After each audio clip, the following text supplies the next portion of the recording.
हामी चाहिँ आज यत्तिकै डुलिरहेछौँ। यत्तिकै घरको छ झ्याउला यत्तिकै बाटो डुलिरहेको। अब कता जाने हो, हाम्रो डेस्टिनेसन पनि केही छैन। हाम्रो लास्ट डेस्टिनेसन भनेको हाम्रो घरै हुन्छ। हामी चाहिँ अब यत्तिकै घर बस्दा झ्याउलाएर यत्तिकै गाउँहरूतिर भित्र गाउँतिर घर वरिपरिको गाउँतिर डुल्न आएको। घर वरिपरि चाहिँ होइन, घरभन्दा अलिकति यति तल टोटो। यहाँ चाहिँ राइडर चाहिँ सेम हो फेरि, डेलिभरी हो राइडर चाहिँ यहाँ त्यही हो गाइस। अब यो हो 0.5 हो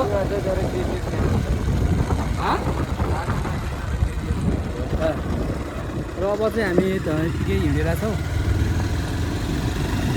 ओ त्यो चाहिँ बाघ हो क्या हो? ए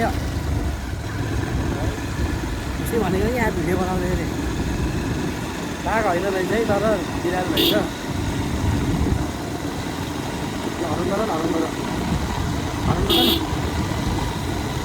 ल उयो गाइस, अब हामी यतिकै बाटो डुलिरहेछौँ। यतातिर चाहिँ ल यहाँ कस्तो भएर आएन र सनसेट हेर्न भनेर त्यहीँ त रहेछ यार। यहाँ चाहिँ यस्तो दामी सनसेट देख्छ है गाइस, यस्तो दामी सनसेट देख्छ कि यहाँ चाहिँ।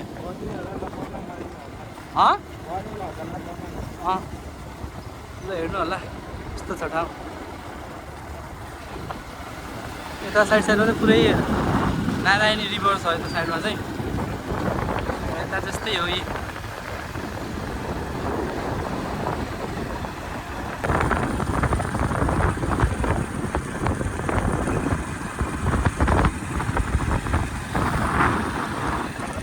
New Zealand Nepali land.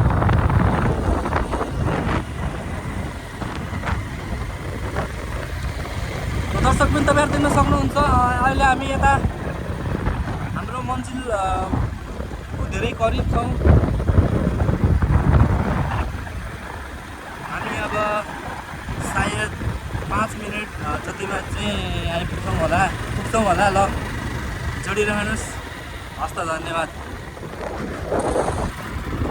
यो चाहिँ हामी अमलटारी आइपुग्यौँ। अहिले थाहा छैन है अमलटारी भयो, यो फर्स्ट टाइम हो हामी दुईजनाको। त्यही भएर यो अमलटारी हो कि होइन थाहा छैन हामीलाई।